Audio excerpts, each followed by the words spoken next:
I get it, and I want that. I remember looking up, like, I want that. Like, I want them, that kind of crowd, that kind of audience, for me, what I mean, in my own way, and I even for a split second started thinking, maybe I should make performance music, but then, I'm like, I've already tried doing that. I've tried to make performance music, like bangers, as they say, but it's just like, I don't know, maybe one day, but right now I'm just not even on that. I'm already working on 2 albums that, yeah, maybe 1 or 2 could be more performance like, but it's not like, they have like the bangers, like the, I don't know the name of their songs, but like, Mash Max was the turnout of my lifestyle. Smoking green, blowing white clouds to fill the blue skies. Conversating with the gods by my wildflower, to let them know that it's the God's hour. This love's the never-ending saga. Gods by my wildflower, to let them know that it's the God's hour. This love's the never-ending saga. Gods by my wildflower, to let them know that it's the God's hour.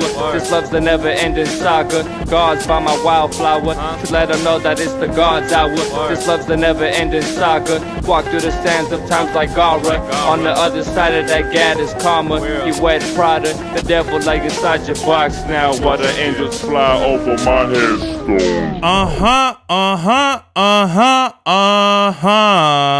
We are back with another episode of the God's Hour podcast with your boy Big Cervelli, back in the place to be. La Merca Superior, Palace 81 Studios, live in effect, live and direct. It's your boy, Mr. 9 Times. We are back, man, with another rendition of another long-ass intro, because I can't really think of what I'm going to say next. But just right off the bat, one of the sickest nights the other night was the Lokels Cafe. I don't even know what it's called. Locals Only, Lokels Cafe. This shit was wild confusing. On the flyer I had posted, it's going down in Chinatown, because in my mind, I'm thinking Locals Only, the fucking place in Chinatown. So I'm there. I'm not even looking at like the flyer or anything. I'm just like, oh, Locals Only, cool. I'm gonna go over there. I go over there and there's nobody. There's like, it's a restaurant. It's like a mad hipster restaurant. I forgot what they sold, but it's like a whole bunch of, the hipster Hollywood shit that people buy, the acai bowls and whatever other bullshit people like consuming. But I'm looking around, there's like a parking structure behind there, and there's literally all kinds of like college kids. And I'm like, this isn't, where's the music? Where's like everything at? I don't understand what's going on here. So I hit up Abe the Freak, shout out Abe the Freak, for the event. And he's like, yeah, I'm gonna go outside right now. And he's like, I'm outside, I don't see you. And I'm just like, fucking, I'm outside, where are you at? It turns out I went to Locals Only, the restaurant, and I guess not Locals Cafe, whatever. And I want to say it's somewhere around the Arts District. It's like somewhere between, it's like you pass the Arts District on the way there. I'm not familiar with LA, so I don't really know the area all too well. But that pretty much was like, we go from Chinatown to the hood somewhere around. I paid $5 for the parking already. The parking, I put the $5 down. I had to leave, go over and pay a dub to this other parking spot, which thank God was right next to the venue or whatever, like literally across the street.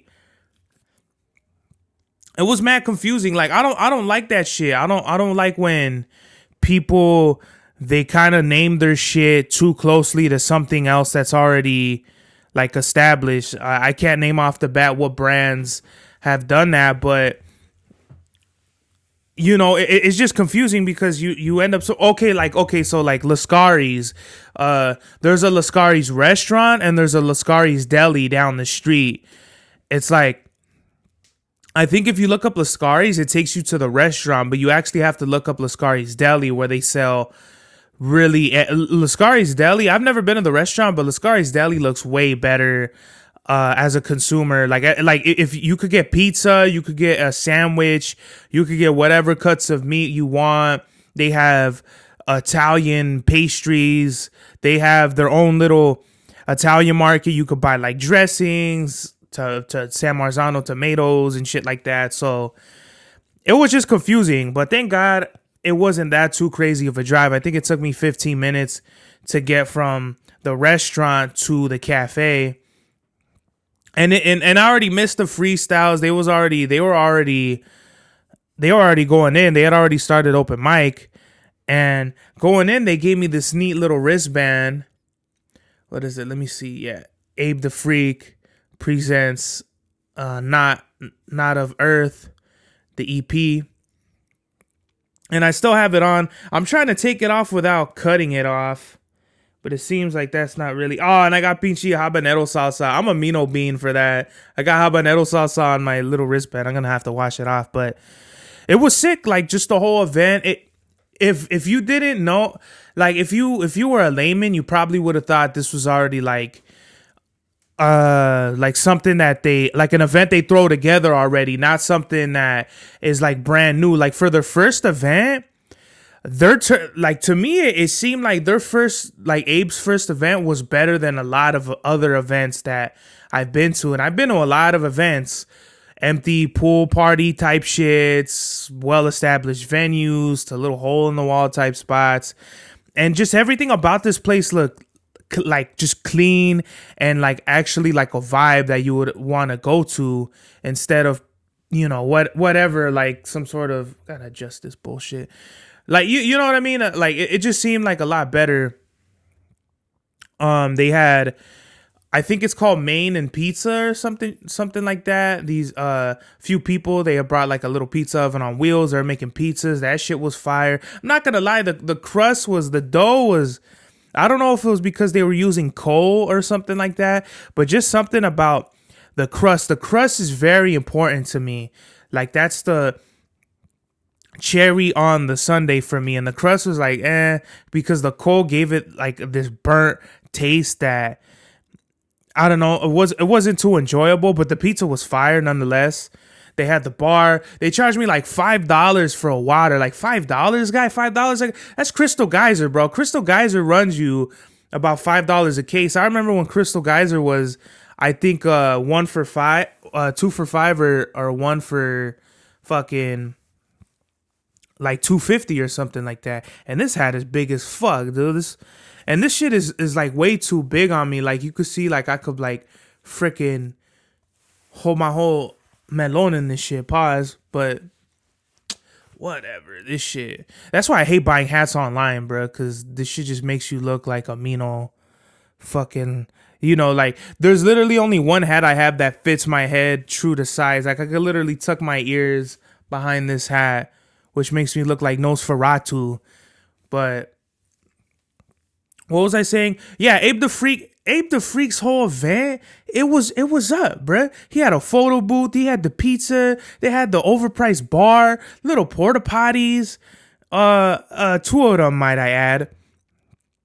He had his merch table. It was fucking fly. You know what I mean? It was just bugged out. Everyone had a good time. The DJ was playing good music. DTO, they killed it up there. I killed it up there. The homies killed it up there. And it was really dope. It wasn't one of those times where it wasn't one of those nights where it was a bunch of randoms. It was like everyone knew somebody somehow. Like if I didn't know you, you were the homies homie. So everyone kind of like had like 2 degrees of separation in knowing, like in relation to each other. And I think that's fire. What gives me really kind of like, what gives me like Mino anxiety sometimes is when I'm somewhere where I don't know anybody, the vibe, like, and the whole vibes is like really foreign, you know what I mean? Back a few episodes, I was talking about how, I think I said this on Syndicate, where I said I like the Chicano Syndicate events more than I like the Audio Dope events. That wasn't a diss. That wasn't me trying to talk shit on nobody. That was me basically stating how comfortable I felt.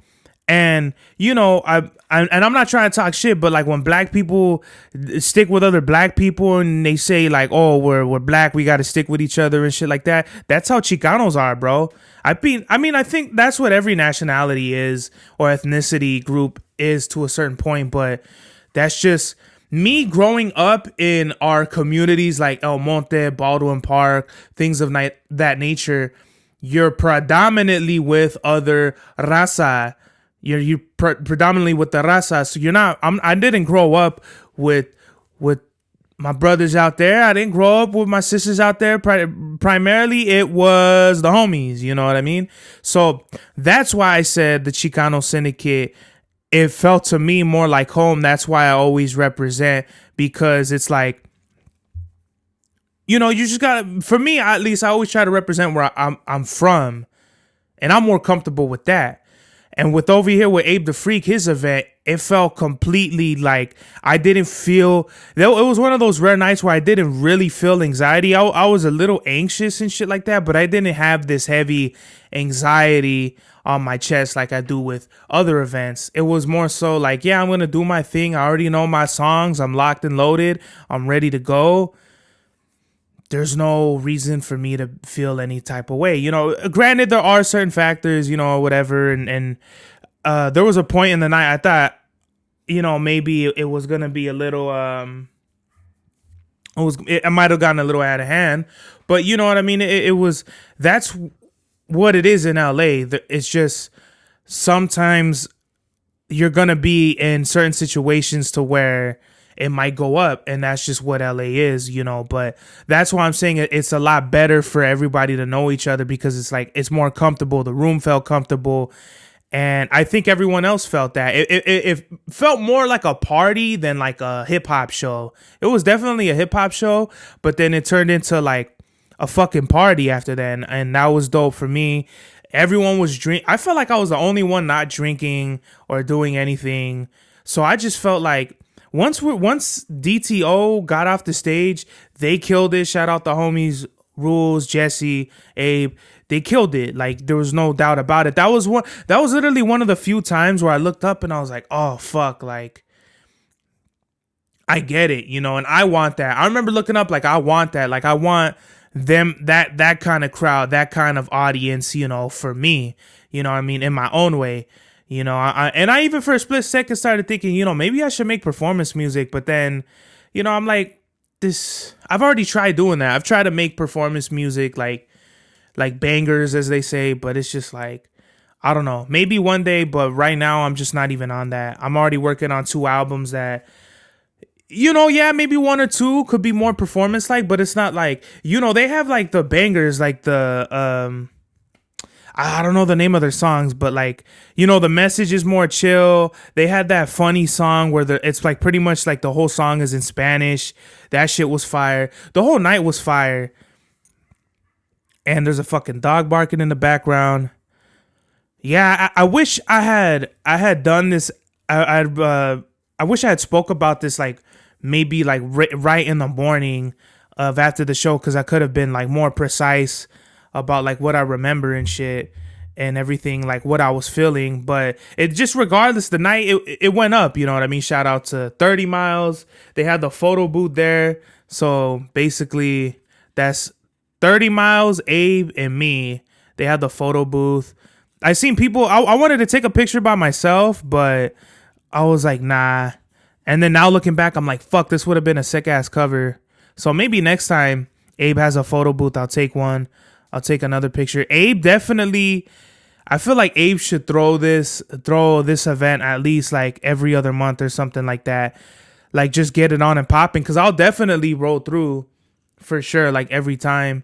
I didn't think that many people were going to show up. I was thinking, you know, maybe 50 people, something like that. It turned out to be like a lot of people. I can't count how many people there were, but it was a lot of people. It was a fun time, and I had a great time. And I wish this always happens every time.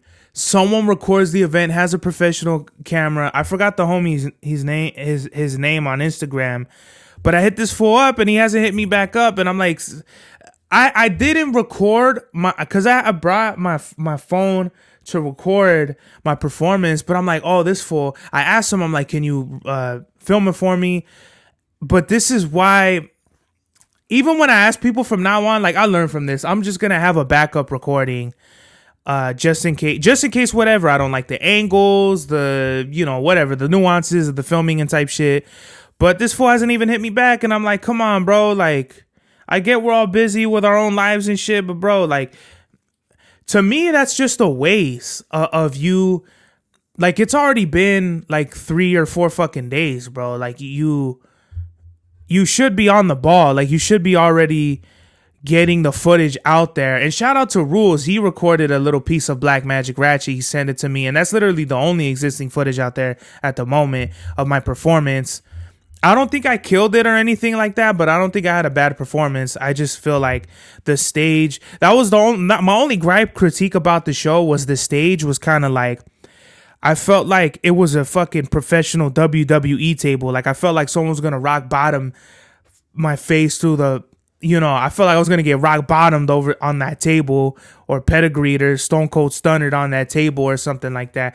I'm a big dog. You know what I mean? I need a big stage, not the fucking, the table Mick Foley fucking gave Triple H a power driver through on that one event. But regardless, it was a killer night.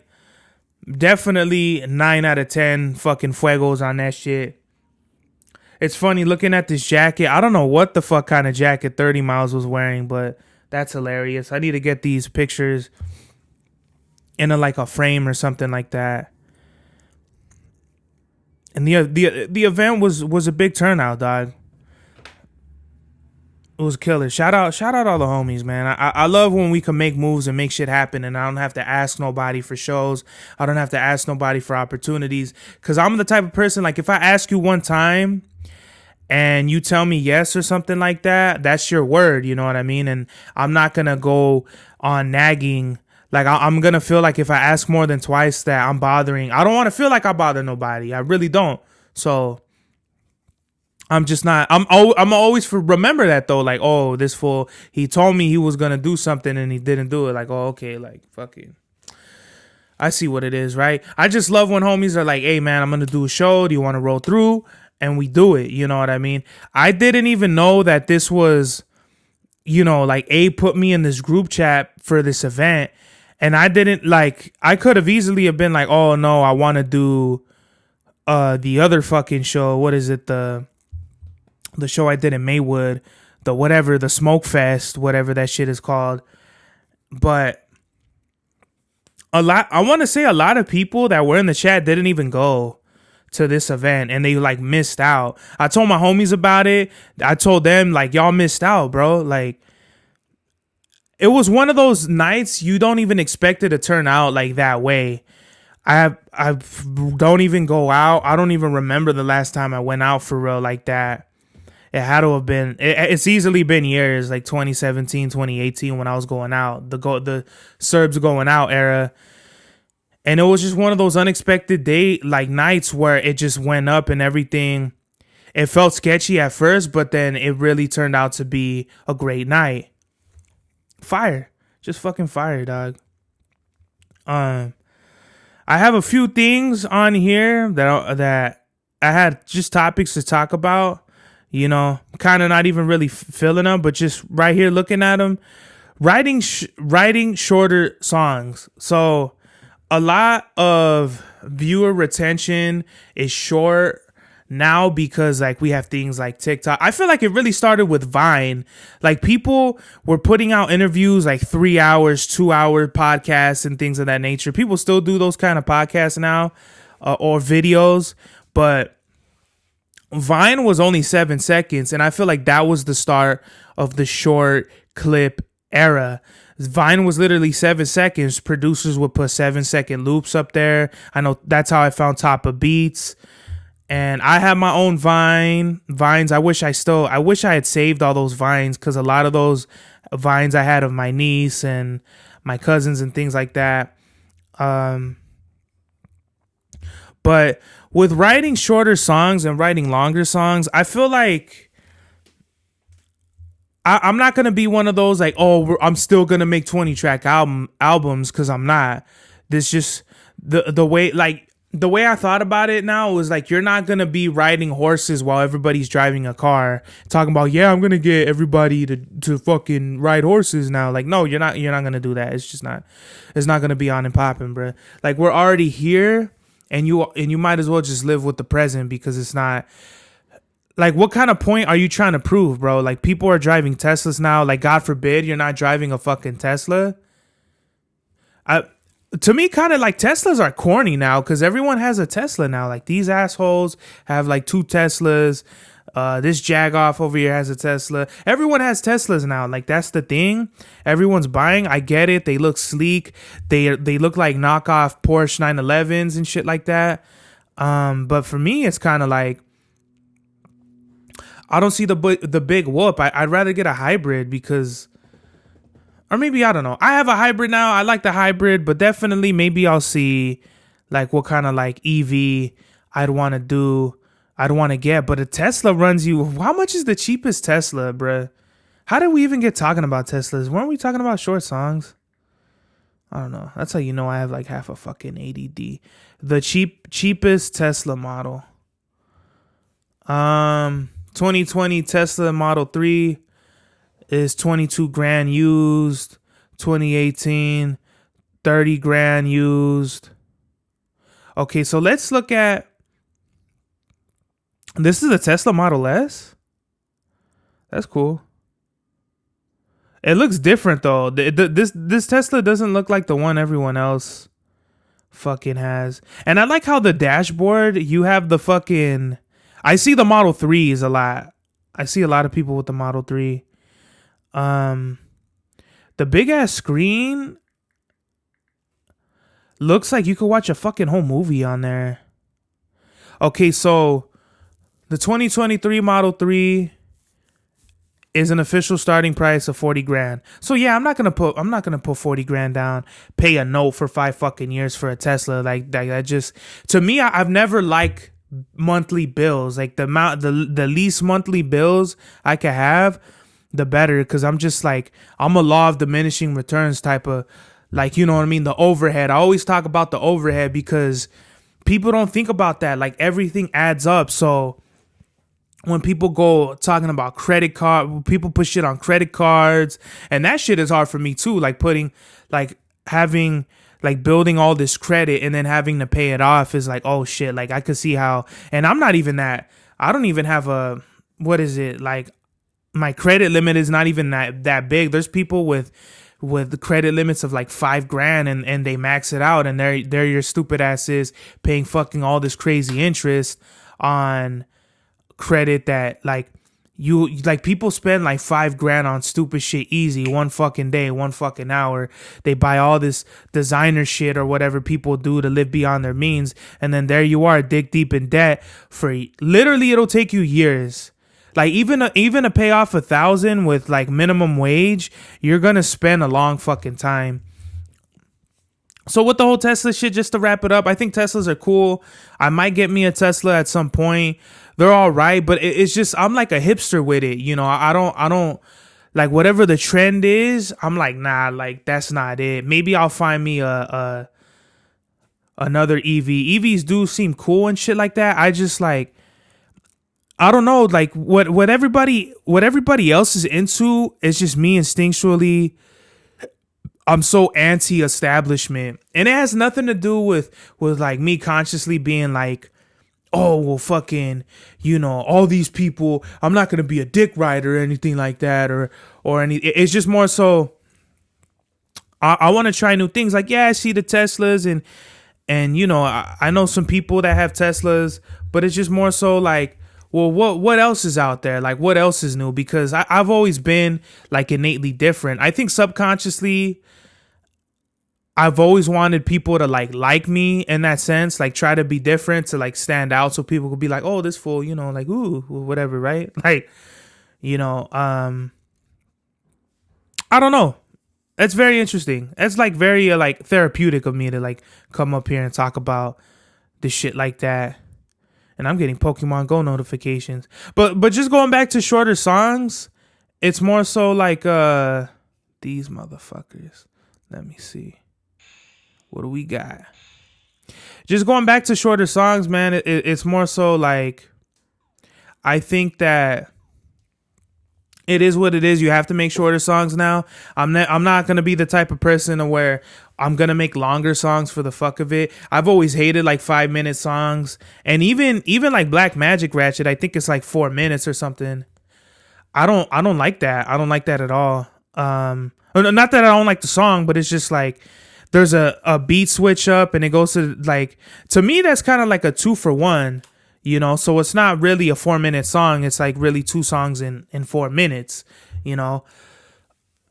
If it happens that way, it happens that way, but not all my songs are like that. I generally keep my songs around 2 to 3 minutes on average, and that's what I like, a good, you know, hook, verse, hook, something like that. Green Light 3, I try to mix it up, you know, put either hook, verse, hook, bridge, or like some sort of like second verse to end it off or something like that. I'm not really into like, oh, let me write 3 verses.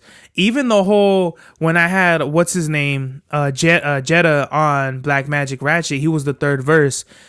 I can't even tell you when's the last time I made a song with 3 verses on it. It's just not what I'm doing. And it's not where we are musically. Like, people want shorter albums, shorter music. I feel like people, like the replay value of people is just shorter. Like back then we would have hour-long albums. Now we have like half-hour albums, literally cut the time in half. And I think that's what makes people go back to the record more. I don't know. It just makes sense to me. I don't know how to break it down before, because even like albums in the 90s, I'll be listening to them, like either the Infamous or whatever other albums. I think I was listening to Cal, and I was like, fuck, we're not even done with like half of the album. Like, Jesus Christ.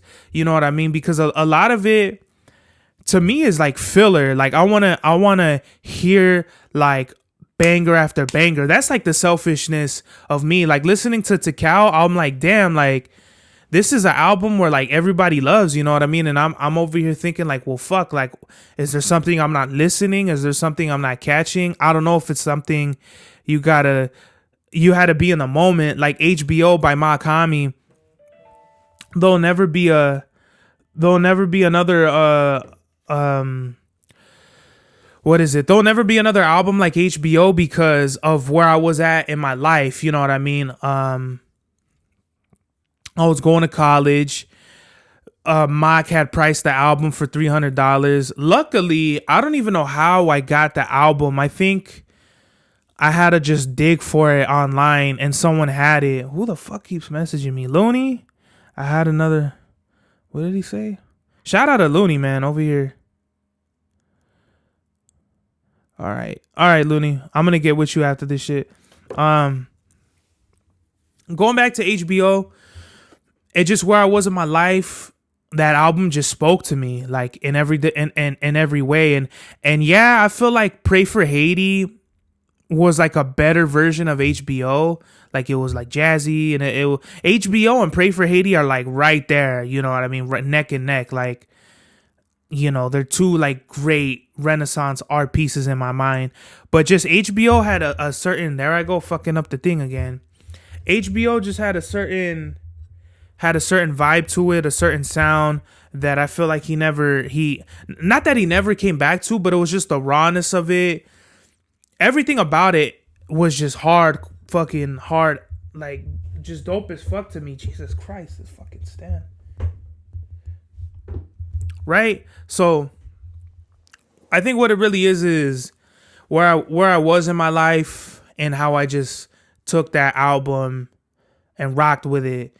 You listen to that album, and if you're not really in a mock style, or because he's gotten better definitely, like with his singing, his rapping and all that, if you really look at his style and where he's taken it, HBO does sound like more primitive. Like if you listen to like the infamous versus Murder Music or something, or Hell on Earth or something like that, there's levels, you know what I mean? But I feel like that chamber Mock was in, he hasn't been in that. Like obviously you're going to be in different chambers, different albums, but that was one album where it was just like every time I listen to it, it brings me back like Fresh Off the Boat, to Zeta Air Max, the intro, whatever, Mock Marcy. There's just that whole album. That's one album where I could listen to the whole shit and I feel like not really get tired of it, because every song I'll be like, oh shit, I remember listening to this song here, or this song takes me back here.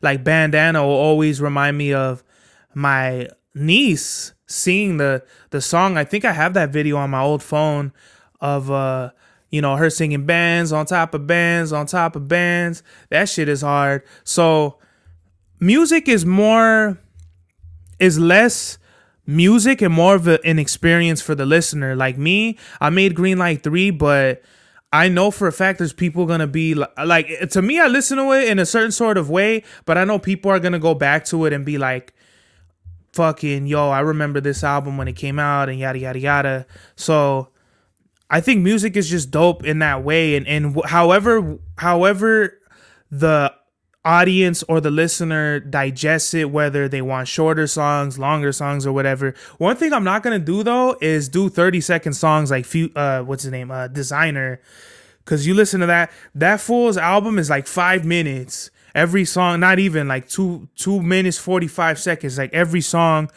is like 15 seconds, 20 seconds. I don't understand. They all sound like reference tracks from what I remember. That was another thing with him. He could have like really blown up. He did like in the beginning, but then like he kind of got lost in the salsa. So yeah, shout out to Designer, and shout out to everybody listening to my music, man. I really fuck with that, bro. I really rock with y'all rocking with me. It's so funny because I have topics I want to talk about. Then I get on here and then I'm like, I don't even want to talk about this anymore.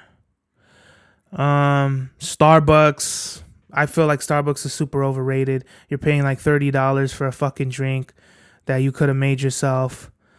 Rappers selling verses. I see like Styles P and like Currency selling their verses on Instagram and all that. Like, hey, if you want this track with me and royalties and all this shit like that, you can have a track with me. I think that's dope, but I've always hated pre-recorded verses. Like, oh, let me just slap your verse on my beat. Like, nah, like I've never liked that. Music has always got to be a vibe, and what they're trying to do is capitalize on music and art, which I think is like a super bad idea, because it doesn't work with me. It doesn't feel natural. Like if the homies were to tell me, yo, we want you to do a song, and I say, yeah, okay, that's cool, pick a verse, like as if I just had all these verses just lying around for people. I think that would just, I don't know, take away from the whole fact that, bro, we're supposed to lock in and link and put this shit together. I never liked that. Oh, even like making a beat for somebody is half-assed for me, where it's just like, oh, I have this beat, can you get on it?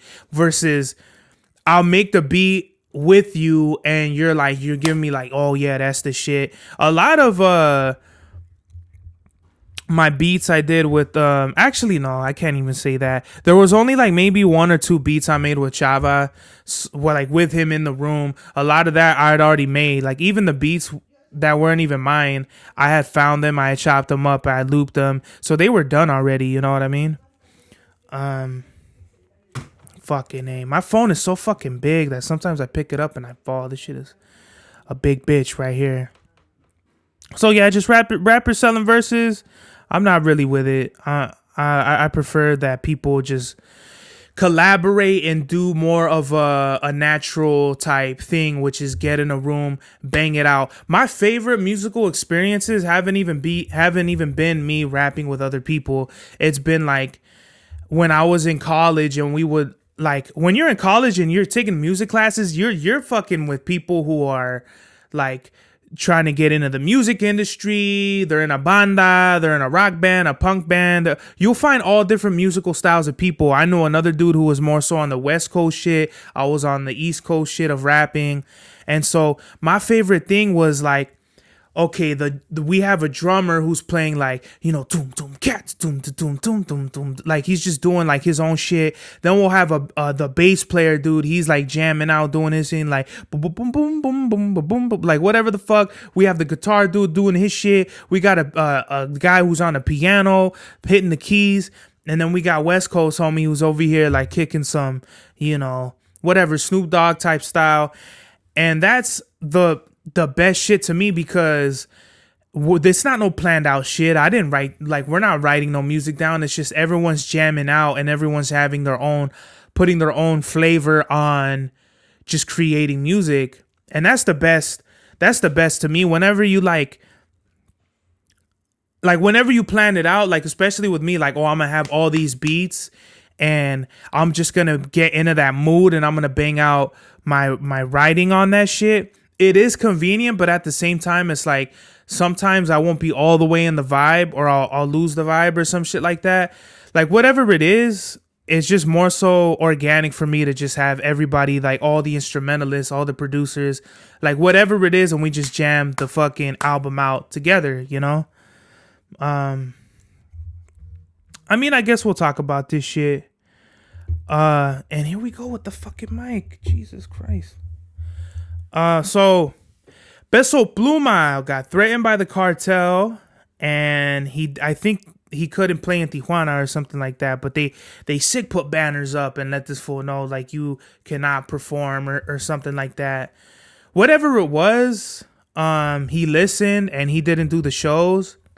And people haven't really been talking about this that much, but what I really want to say is like, you did the right thing, Peso. You did the right call, because to like the untrained or like the layman's out there are artists that have cartel funded or backed careers, and a lot of them do silly mistakes that cost them their lives. So with Peso Pluma, it does seem like he has good people around him. It does seem like he has really good judgment, because there's this kid that is well known, La Pirata de Culiacan.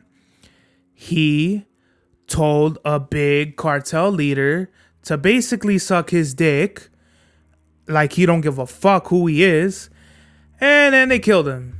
17-year-old kid, had his whole life ahead of him, just got caught up in social media. That's what I'm trying to tell people. Like, chillax with the whole ego, because life will have you thinking that you're fucking Diddy Kong, and then King Kong shows up, and then you get eaten. So this 17-year-old kid was a rising star. He could have probably been something like the fucking Jackass of Mexico or something like that. Something where you're just known for being like crazy as fuck, like Steve-O or something. And, you know, he just happened to talk shit about very powerful people, and he paid the price for it. With Peso Pluma, his whole like learning from that, and he got away from that. I think that's really cool. I think it's commendable. But just like, that's why I'm very cognizant about speaking about cartel shit in my music. I don't think, since I'm not from Mexico, I'm not in Mexico, and I'm not big like that, I don't think it really matters. But, you know, Peso Pluma wasn't big when he started saying shit that he shouldn't have said, and it all came back to him. So you could think it's like gangbanging. It's like with anything with like a dark past, it'll come back to haunt you, bro. So that's why you got to be very careful about the choices you make, because you're going to end up doing something that's going to bite you in the ass down the line. And I hope everything works out with Peso Pluma and whatever shit he got going on over there in Mexico. The whole cartel image and the youth in Mexico is really, really crazy, and it's really interesting because they're getting like 14-year-olds and they're training them to be sicarios and all this shit, like hitmen for the cartel. It's wild to me. That's why my cousin, he could have went to Tijuana, but I guess like my cousin told him like you're gonna fucking like don't go over there because they're gonna snatch you up and you're gonna be part of some shit and you're gonna get yourself in a very dangerous position. And the crazy part is people, they know what they're doing. They know they're fucking doing bad shit, but yet they still fucking do it. So they already know they're gonna pay a price eventually, like, or just fucking have like a 1 in a million lottery ticket winner and just escape all that. But like, even if you do end up living through all that, you still got to pay like mentally and like your soul having to deal with that day to day, whatever it is you do. So the whole cartel image, like a lot of people glorify the cartels, and a lot of the youth especially are very impressionable and they think, oh, that's cool, like I'm gonna be this fucking thug gangster ass fool, when in reality it gets you in a hole or in a cell. So just think about that out there if anybody is wondering how this shit ends up. All the streets end one or two ways. Very, very well-known fact. So message of the day, man, is just we all have choices. Make the right ones. You know what I mean? Everyone has a choice, and people, and you know damn well if you're making the right choice or the wrong choice. So with these choices, if you are going to make the wrong choice, just know that there's going to be consequences. Just know that it's going to catch up with you, whether you pay a little bit or you pay a lot of bit. You know what I mean? This is the God's Hour. Mad Max was the turnout of my lifestyle. Smoking green, blowing white clouds to fill the blue skies. Conversating with the gods by my wildflower to let them know that it's the God's hour. This love's the never-ending saga. Gods by my wildflower to let them know that it's the God's hour. This love's the never-ending saga. Gods by my wildflower to let them know that it's the God's hour. This love's the never-ending saga. Gods by my wildflower to let them know that it's the God's hour. This love's the never-ending saga. Walk through the sands of times like Gara. On the other side of that gad is karma. He wears Prada, the devil like inside your box now, while the angels fly over my headstone.